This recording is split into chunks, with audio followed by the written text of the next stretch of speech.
Hello po, magandang araw po. Welcome back sa aking munting channel. At magdidemo po ako ngayon ng tugang switch sa ilaw at 4 na valve. Ngayon po, sana po tapusin nyo ang demonstration na ito para mapulutan nyo ng idea o di kaya kaalaman kung paano mag-wiring connection ng tugang switch at 4 na valve sa ilaw. Ngayon po, sana po mag-subscribe kayo sa aking munting channel at mag-comments, mag-like at mag-share. Marami na po akong in-upload na mga video. Sana po panoorin na lang nyo. At marami po kayong mapupulot na mga kaalaman tungkol sa basics electrical wiring connection para sa ating ilaw. Ngayon po, bago tayo mag-umpisa, salamat sa mga nag-subscribe na at yung hindi pa nag-subscribe, sana po mag-subscribe po kayo sa aking munting channel at marami po kayong mapupulot na kaalaman tungkol sa basic electrical wiring installation para sa ating ilaw at magagamit natin sa ating bahay. Maraming salamat po. Ngayon po, mag-umpisa na po tayo. Lalagay muna natin yung breaker sa panel board. Ito po yung gagamitin natin na 63 ampere. Ang ginagamit dito na wire ay number 6 AWG 14 mm squared. Yan. Ganyan lang paglagay. Ito po yung ating 16 ampere na ating gagamitin na breaker para dito sa ating ilaw.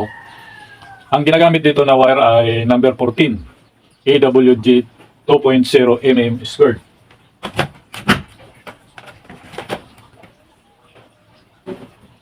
At ito naman po yung 20 amperes. Ang ginagamit dito na wire ay number 12, 3.5 mm squared.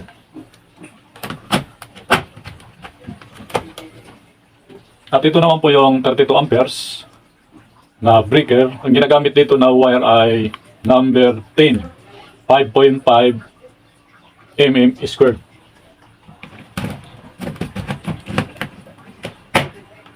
Yan. Ngayon po, ito po yung tugang switch at ipapakita ko po sa inyo kung paano paglagay dito sa plate. Ito po, unahin muna nyo dito sa taas, ilagay nyo yung sa butas, sintro lang nyo, tapos i-push nyo dito sa kabila. Yan, ganyan lang. At ito naman po yung isang gang na switch, ilalagay naman natin dito sa kabila. Ganito lang paglagay. Unahin muna dito sa taas at i-post dito sa baba. Yan, ganyan lang po. At kailangan natin maglagay ng jumper. Ang jumper po, dito po sa may off ang paglagay. Dito po sa may off. Dalawang butas ito. Ilalagay mo itong jumper dito sa isang butas. Yan. Yan, ganyan lang. Tapos, lalagay mo na sa kabila para masuplayan po siya yung pangalawang switch. Tugang switch po ang ating i-install at 4 na valve. Ito po. Ganyan lang po ang paglagay dito sa plate. Ngayon po, nilagyan ko na po ng wire. Ito galing dito sa ating line side at papunta po dito sa ating sensong box. Ito po yung line 1 at saka line 2. At binalatan ko na po ito para mapadali lang tayo. Ngayon, maglalagay na tayo ng unang bukilya. Lalagay din na po natin. Yan.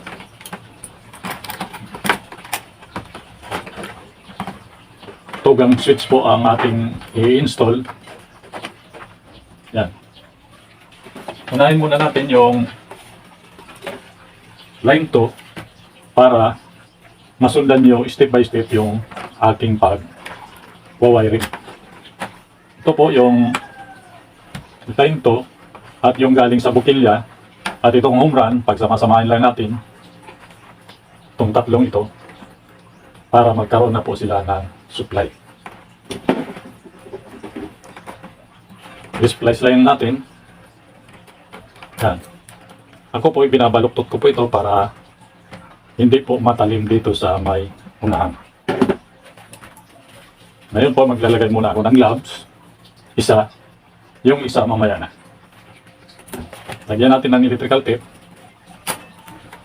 Sabi ko nga, kung anong kakapal ng insulator ng wire, ganun din kakapal ang ilalagay nyo na electrical tape pag nasa actual na. Ako po, dahil for demo purposes lang po, maliit lang po ang aking ilalagay. Manipis lang po ang aking ilalagay for demo purposes lang po. Ngayon po, maglalagay tayo ng pangalawang bukilya.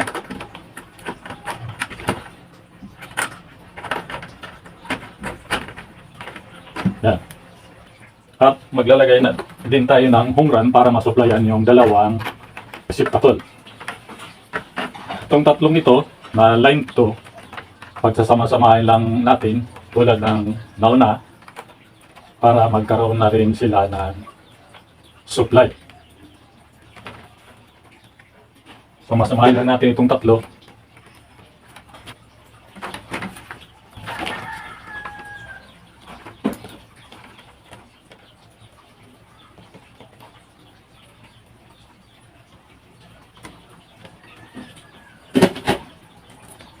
Lagyan natin ng electrical tape.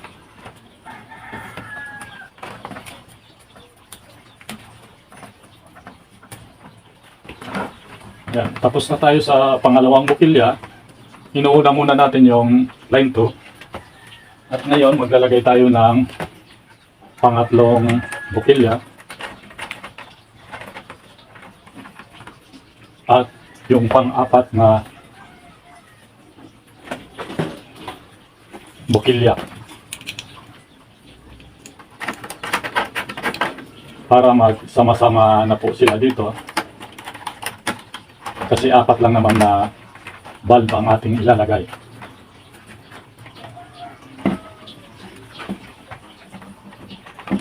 Ngayon itong tatlong ito pagsasama-samahin din natin para magkaroon na sila ng supply.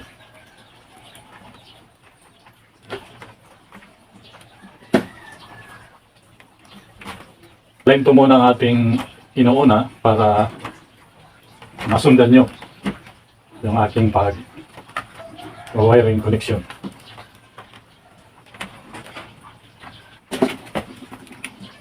Yan natin electrical tape.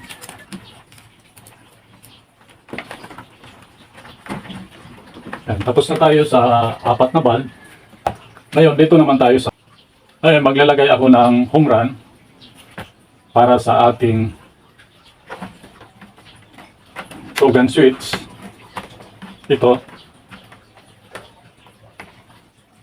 At ikikunik lang natin itong nagaling dito sa line side at yung ating home run.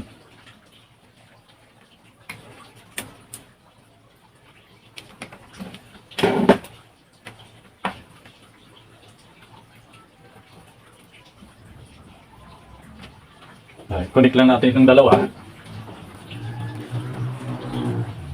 para sa papunta sa tugang switch natin. Dito natin ilalagay sa gitna yung tugang switch natin. Yan. Ito po, diretso na po ito dito sa tugang switch natin. At ngayon, maglalagay tayo ng return. Lalagay tayo ng wire. Ito. Dito. At maglalagay tayo ng isa pang wire.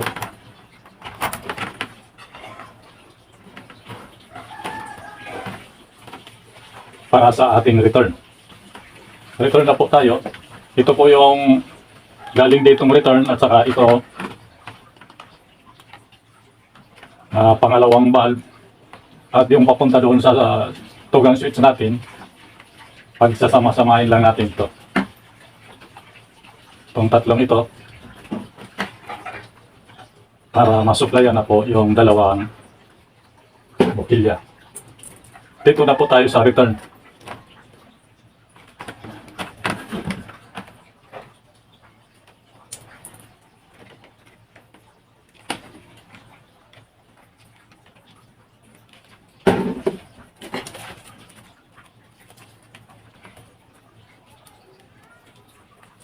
Yan, tapos na tayo dito sa return ng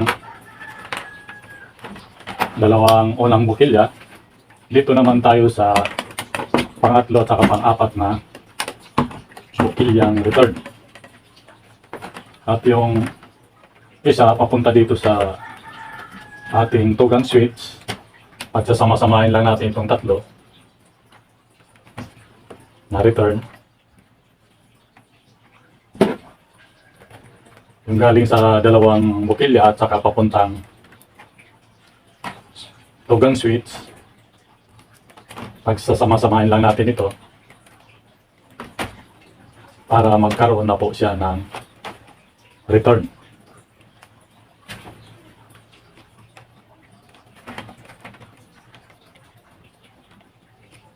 Ko po binabaluktot ko po ito para hindi po matalim dito. Yan natin ang electrical tape.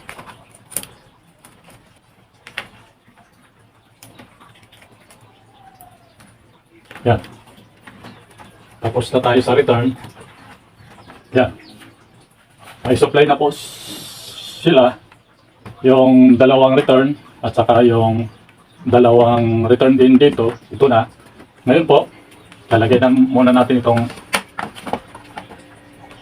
mga receptacle.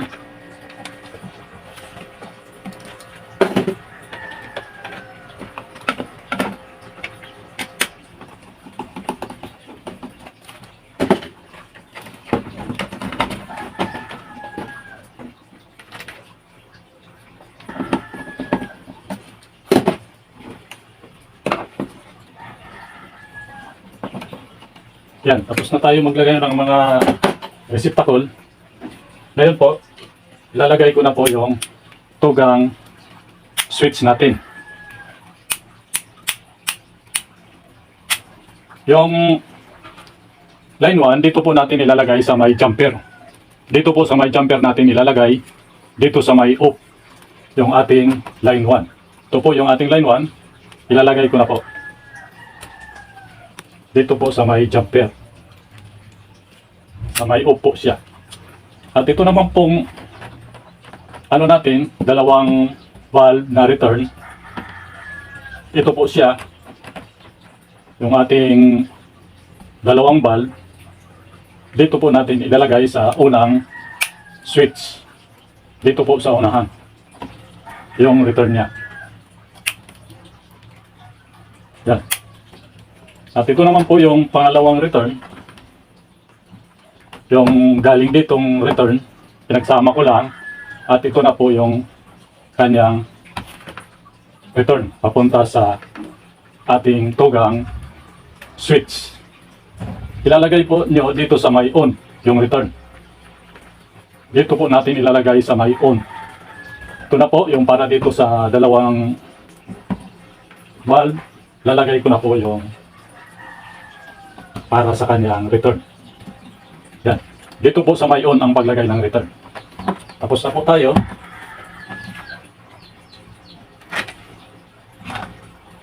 Sabi ko nga, ang i-install natin ngayon, tugang switch lang naman at saka 4 na valve. Bawat isang switch, control niya ang tigda dalawang valve. Yan. Tapos na tayo. Pag inom ko po itong unang switch, sa tugang switch, dapat umilaw itong dalawang valve. Pag inom ko naman po dito sa pangalawang switch natin, dapat umilaw po itong dalawa. Bawat isang switch, control niya ang dalawang valve. Ngayon po, tapos na po tayo mag-wiring. Nalagay na natin yung receptacle. Tulad ng dati, dapat i-circuit test muna natin bago natin i-terminate dito sa breaker para malaman natin at makasigurado na tama yung ating wiring connection. Ngayon po, isit lang ninyo sa times 10 o di kaya times 1. Short ko lang po. Yan, functional naman yung aking multitester. Ngayon po, pag nilagay ko po dito sa line 1 at saka line 2, pag pumalo po yung ating multitester, ibig sabihin, may mali po sa ating wiring connection. Pag hindi po siya pumalo, ibig sabihin okay po yung ating connection. Yan, functional naman yung multi-tester ko. Ilalagay ko na po. Ito yung line 2 at saka ito yung line 1. Yan. Hindi po siya pumalo. Shortage ko. Functional naman. Balik ko dito sa line 2. Hindi naman siya pumalo. Ibig sabihin, goods po yung ating wiring connection. Ngayon po, dahil okay naman yung ating wiring connection, wala namang short circuit, unahin natin yung line 2 dito sa 16 ampere na breaker natin. Yan, higpitan lang po. Dapat mahigpit siya. At ito naman po yung ating line 1.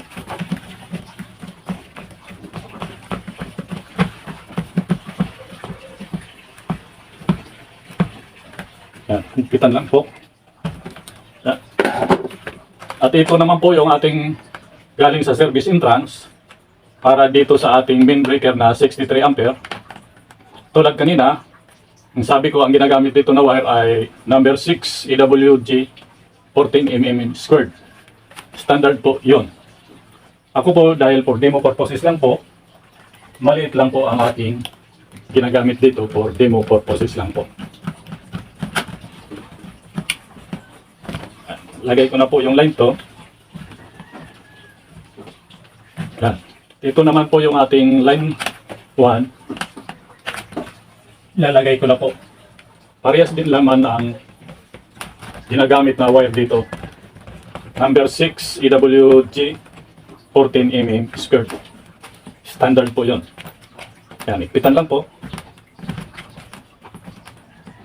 Yan. Yan po, tapos na tayo mag-terminate ng para sa ilaw. Kasi ilaw lang naman yung ating i-install. At yung sa ating main breaker, naikabit na natin. Yung busbar naman yung ating ikakabit. Ito po yung 2-pole na busbar. Lalagay ko na po. Yan.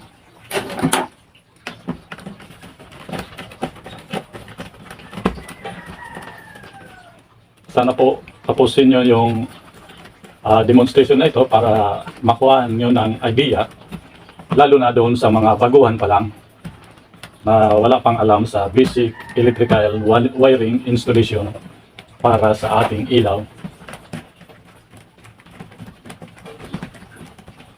Yan. Higpitan lang po. Yan, dapat mahigpit.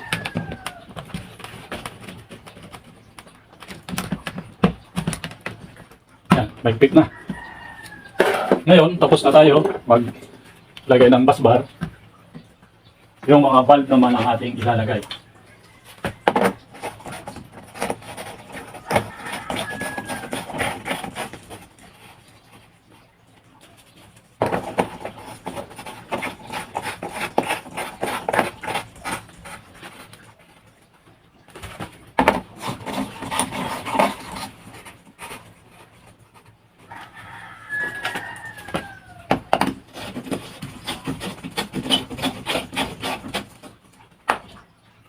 Yan, tapos na tayo maglagay.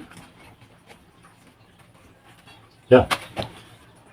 Ngayon, dahil tapos na tayo at na-circuit test na natin, okay naman yung wiring connection natin, at ipapower on na po natin, dapat naka-off po ito lahat na breaker at nakasuot ng glove. Yan po, i-power on ko na po. Yan, may power na po tayo. Ngayon, susukatin natin, tulad ng dati, dapat kailangan sukatin natin yung voltahe para malaman natin kung mayroon bang pumapasok dito na supply. Ngayon, isit lang ito sa 250 AC volts kasi kanina nasa ohms tayo times 1.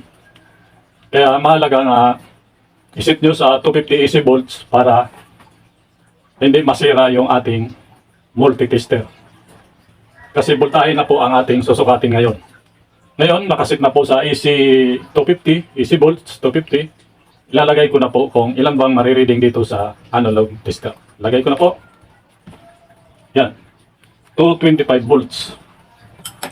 225 volts ang na-reading dyan sa analog tester. Dito po sa digital tester, tingnan natin dito kung ilan bang masusukat na Isit lang sa AC at isilik sa volts. Ngayon, susukatin natin dito kung ilan bang marireading sa ating digital tester. Ngayon po, nakasit na sa AC. Sukatin ko na po. Yan. 223.1 volts. 223.1 volts. Yan. Mayroon na po tayong supply.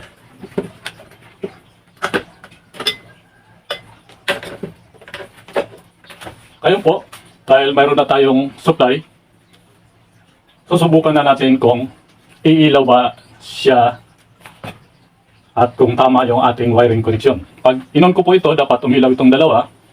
Pag inon ko naman itong pangalawang switch natin, dapat umilaw po itong dalawa. Ngayon, ewan ko na po dito sa main breaker natin. Yan. At yung sa ilaw natin na 16 ampere.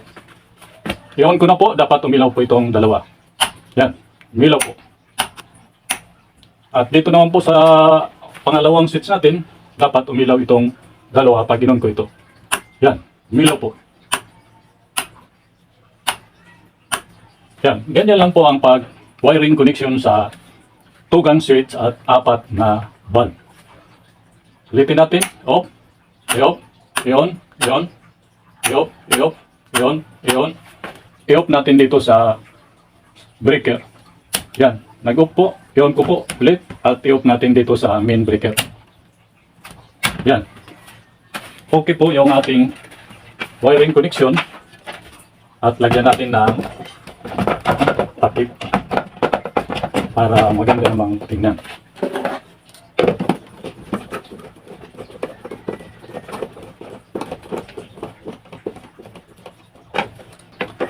Ngayon po, ulitin natin.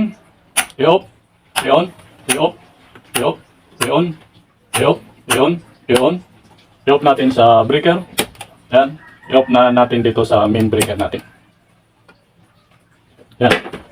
Tapos na po tayo. Sana po tinapos nyo ang demonstration na ito para na pulutan nyo ng idea o di kaya kalaman tungkol sa pag-i-install ng dalawang tugang switch at 4 na bulb. Maraming salamat po sa panonood. Sana po mag-subscribe kayo sa aking munting channel. Sana po mag-subscribe kayo sa aking munting channel at mag-comment, mag-like, mag-share at pindutin yung notification bell para updated po kayo sa aking mga susunod na i-upload. Marami na po akong mga in-upload. Sana po panoorin nyo. At marami po kayong makukuhang idea o di kaya kaalaman tungkol sa basic electrical wiring connection para sa ating ilaw. Maraming salamat po at sana po pagpalain tayo ng may kapal. Thank you.